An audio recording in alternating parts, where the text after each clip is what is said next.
The Fixed Ops Roundtable is blessed to feature some of the very best in retail automotive. And I can think of nobody better than Michael Barich, who has joined the ranks of working and helping dealers. And he is no stranger to the Fixed Ops community. Today, he is known as the Fixed Ops Doc. And it is a great pleasure to welcome him to the event. Michael, welcome back to the Fixed Ops Roundtable.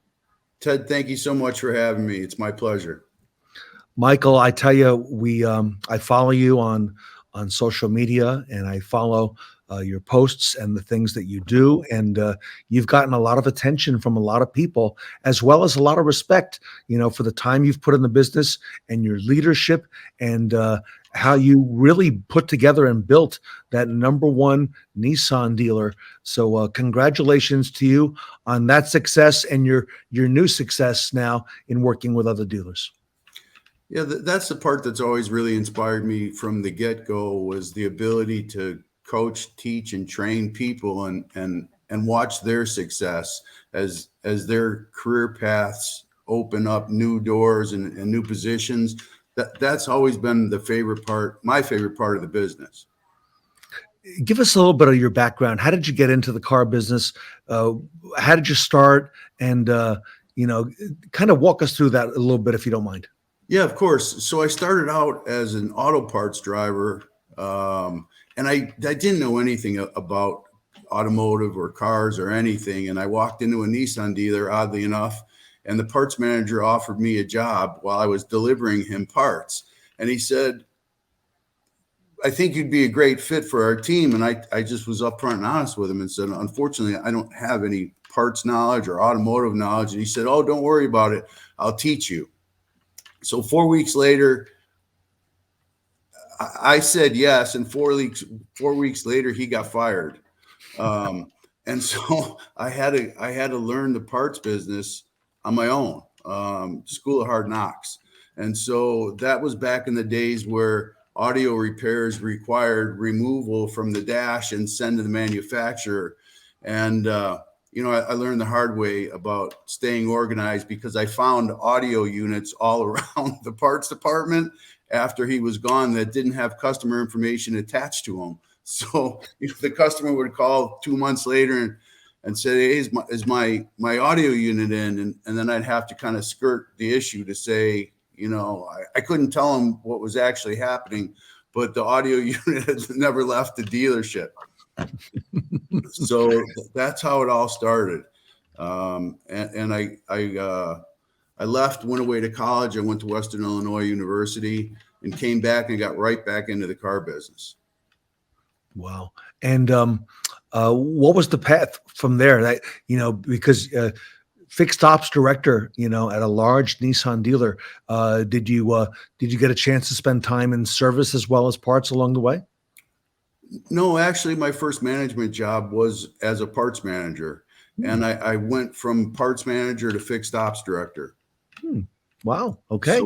So I never spent time per se as a service advisor or service manager, and I'm happy with the progression.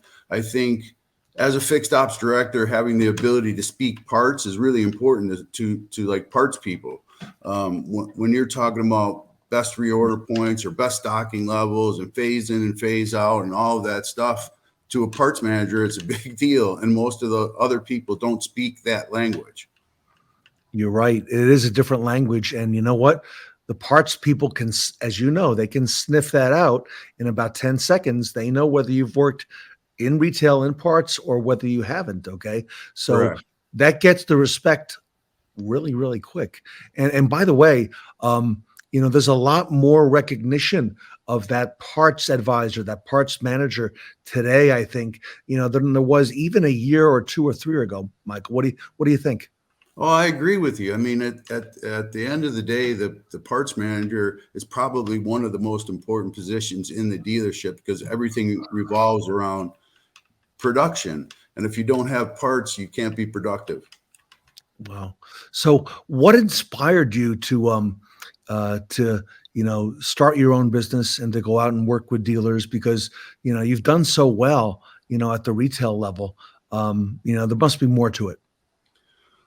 Well, I had a health scare a couple of months ago, and I ended up having a blood clot that went to my brain and caused me to have a stroke.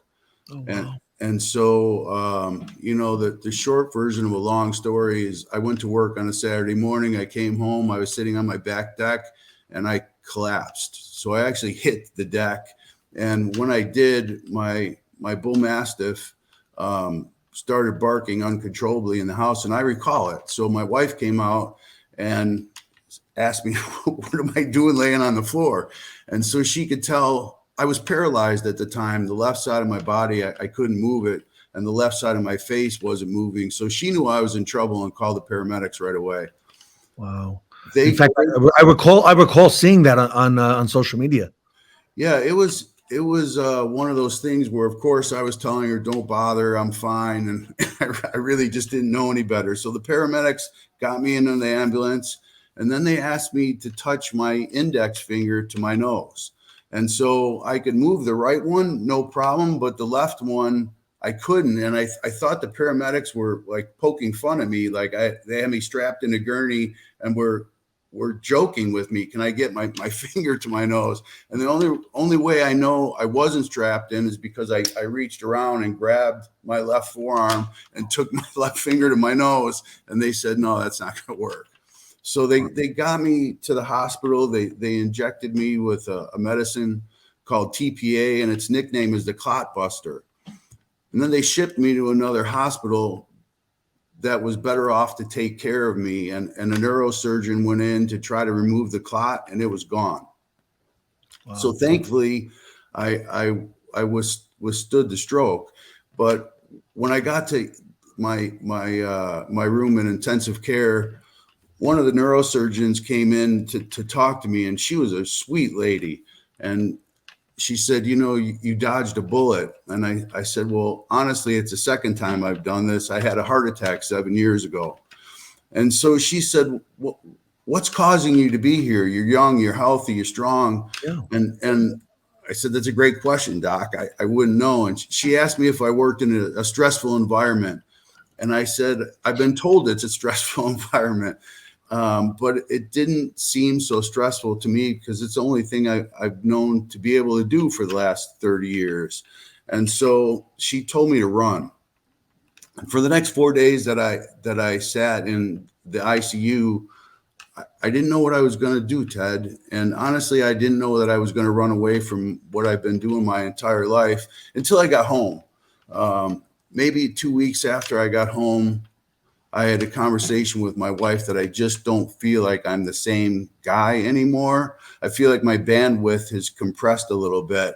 And she unfortunately agreed with me, which was very humbling in the moment. But it was right then that I figured out I need to do something different and take care of me and put my health first. Wow. So hence how Bar Automotive started. And about a year previously, I had bought the domains to Fixed Ops Doctor and FixedOpsDoc.com with the idea that I would do something with those in the future. And little did I know it would happen so quickly. So we're working on website stuff right now and hope to be able to provide my services to more people. And for me, that would be the special part. So I'm not just going to be locked down under one rooftop. I'll have the ability to reach people from coast to coast, hopefully.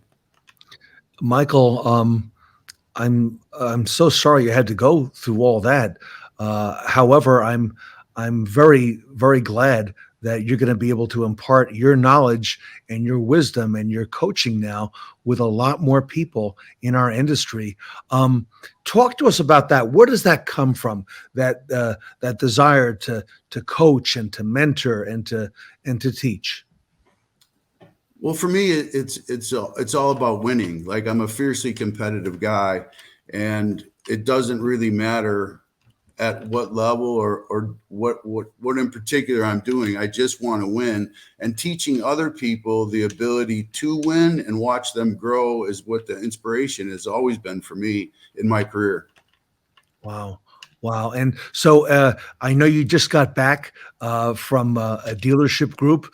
By the way, so when I first became a trainer, okay, if you will, I know there was a certain burst of euphoria when I got on an airplane or a train and went from A to B, okay, to be able to work at a dealership, to work with these folks. And then, at the end of the week or at the end of the, couple days, whatever it was, to be able to go over the list of things that we're going to do together and then, be able to come back home. What was that like for you on that first visit with a dealership? Well, it was a little nerve wracking, to be honest. I put this all together quickly, and I just had to rely on kind of my raw bloodhound skills to point the dealer in the right direction. And I spent a couple of days identifying some areas of opportunity for that dealer, and then we just recapped it with a game plan. And I'm super excited about the visit. I think it went really well. The recipients were willing participants in listening to what the recommendations were and some of the suggestions were. And I can't wait to see how the dealer progresses between now and my next visit. My favorite part, Michael, of going in and working with a dealership is that last day, that last big meeting when I'll typically have the dealer, GM, managers there, and I go over, like you just said, the things that we're going to do between now and X, okay, and who's going to do what. And, a lot of times that meeting, might be scheduled for a half hour, but would commonly go hour and a half, 2, 3, 4 hours sometimes. Sure. So I always thought that was the best part. And you know what? You are really the expert in coming in from out of town because you've got the expert pair of eyes, having seen other dealerships, and forgive me if I'm wrong, but you can instantly spot things that are just not right when you go into a store. Oh, 100%. I mean, there's no filter here. when you're the new set of eyes, in my opinion, it's easy to spot where those deficiencies are originating from. And I think when you dial that back to, it's all people and all process. Yeah. All right. So you are now available to help other dealerships get to the next level. Are you looking to help dealerships that are good, that want to get to great? Are you looking to work with dealerships that are entirely broken and fix them? What's your most desired client, or is it all the above? Well, I would say all of the above would be appropriate, but I would love to work with good dealers that aspire to be great. So you can't teach somebody to be competitive. Either you have it or you don't. And I think that, for me personally, because I am so competitive, I would like the ability to choose to work with people that were similar to me. Love it. Last question, Michael. Advice from you, Michael Barich, to our audience. Here we are in middle of May, looking forward, okay? A lot of change happening now in the car business. If I'm watching you, I'm a fixed ops director, I'm a dealer, I'm a general manager, I'm a service, I'm a parts manager. What do I need to be on the lookout for right now in 2022? What should I be most concerned about? What advice would you give our audience?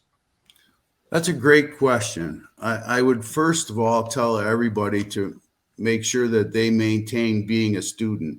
I think being a student allows you to continue to grow. And I think in this business, there's a lot of information that's shared on the daily. Look what we're doing today. And I think that for me personally, I've always aspired to be a student for 30 years. It's allowed me to continue to hone and create what I've been able to do today. And I think, as we move forward in the future, I would tell you the most important thing a dealer can pay attention to would be retaining their customers and retaining their employees. And I don't feel that there's enough emphasis on the second part of that. You have to retain your employees, and it's an ever-changing world. And I think building a team and keeping them together is what creates the successful dealers that are out there doing it.